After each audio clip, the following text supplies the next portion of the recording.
If you take a look at the adjusting arm, you'll see that the threaded mounting boss is a little bit thicker than on the original alternator, and that the adjusting arm bracket is actually hitting it about 1/8 of an inch in from the rear edge. If we had the frame that was made more for the Mustang, that mounting boss would be a little bit thinner. I'm going to measure that. I don't know if I can measure it on the camera that well or not.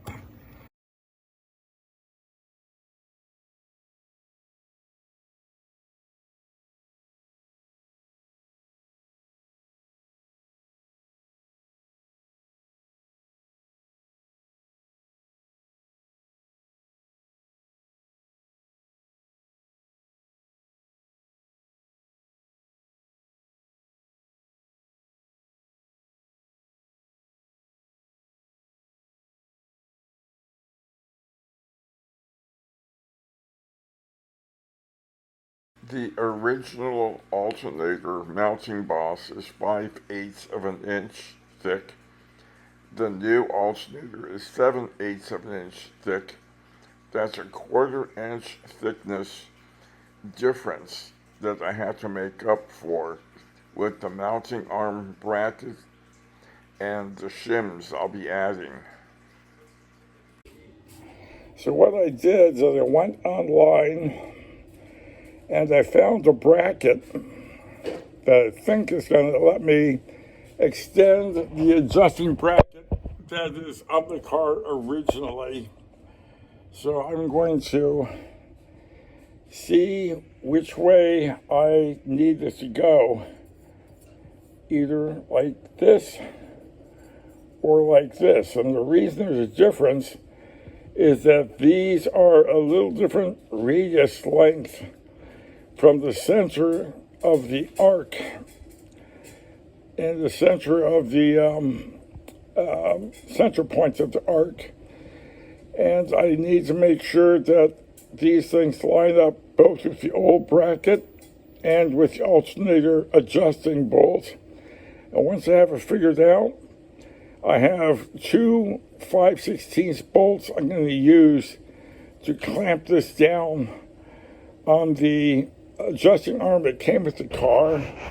Plus, I need a little more thickness, so I have some shims that I'm going to use as necessary to provide the gap to help the new adjusting arm extension match where it has to be.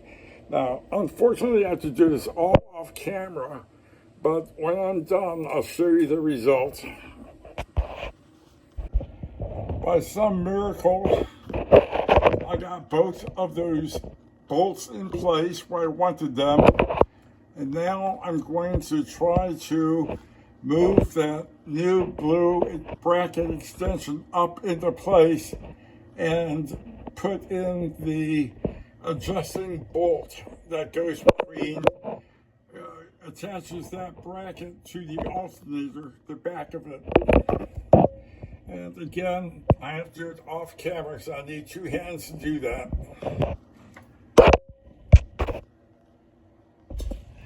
Well, I'm having a bit of a difficult time getting those shims to go between the old and new mounting brackets. I need about 1/16 of an inch. I've got the shims, but every time I get them in place, they fall down. So I can't push the shims in from above because I have some physical constraints with the bracket and the alternator. Those shims right there.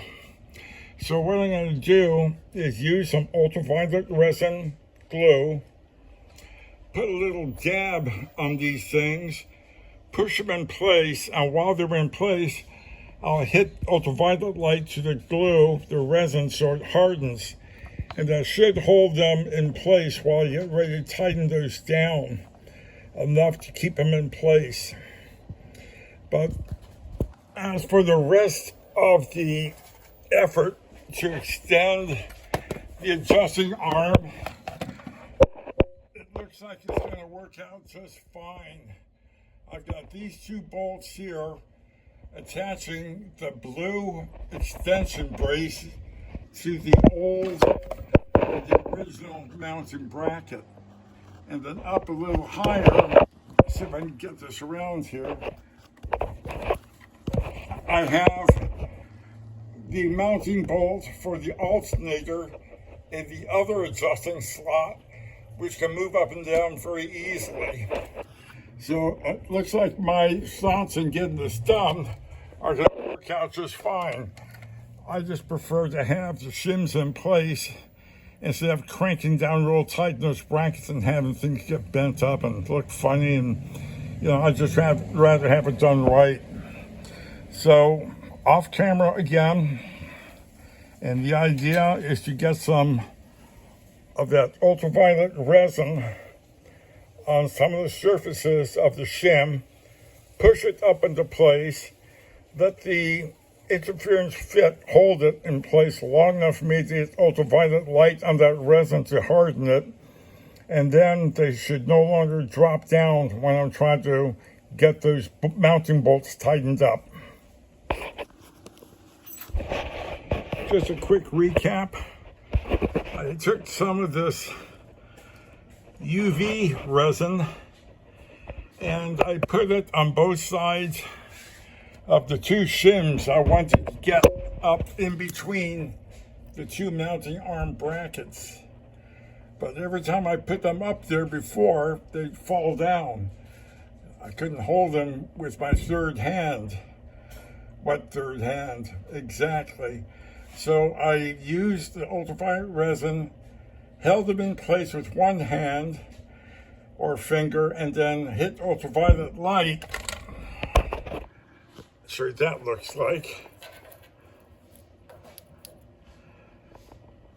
On the area that had the resin, and it hardened up. And now, when I try to move those shims, they're not moving, which is fine with me. I have the proper spread for the bolts where I want them to be, distance-wise from each other. And the shims, as soon as I have this stuff tightened down, they'll be held in place because of the tension on the bolts. The glue will become secondary at best. It's just there for me to get them in long enough to bolt them in place. Okay, from up top side, here is what we accomplished. You see that blue bracket? That blue bracket is now bolted to the original bracket for adjusting the alternator belt. Now the alternator adjusting bolt is finger tight, and what I'll do is once I'll find it again. Where did that go? There we go. So the adjusting bolt is finger tight right now. So I'm going to go to the parts store and get a belt that is a little bit longer than what I used to have, maybe 2 inches longer in diameter. I might get one 3 inches in diameter bigger in case one doesn't fit quite right. I don't want to go running back and forth 3 or 4 times. But anyway, that is what we have now. 2 bolts holding that blue bracket in place,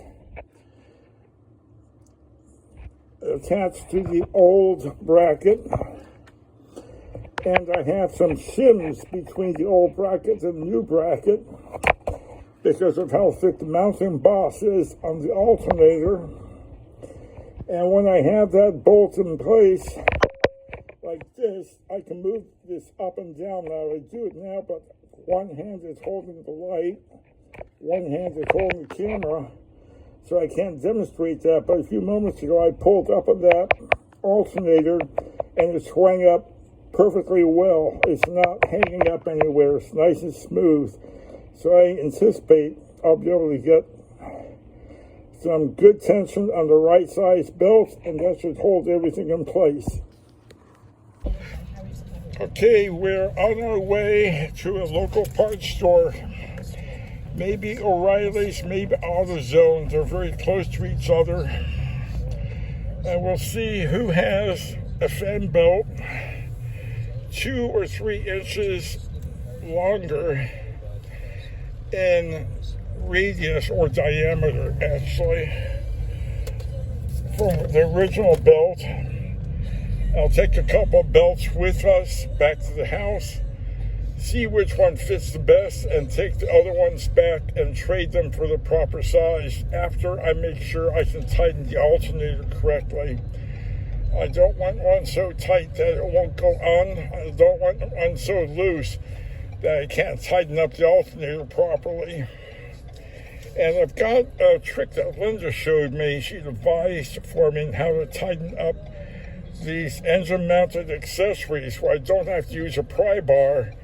She got a nylon rope and wrapped it around the power steering housing for me and pulled tight so I could tighten down the adjusting nut for the belt tension. And I thought that was pretty clever because by doing that, there is no single point of maximum stress like there is with the pry bar, where I could have bent the housing or something and caused a leak or some other problem. So I'm going to do the same thing with the alternator. I'll have her pull up as I'm tightening the tension bolt on the alternator, and hopefully it all works out.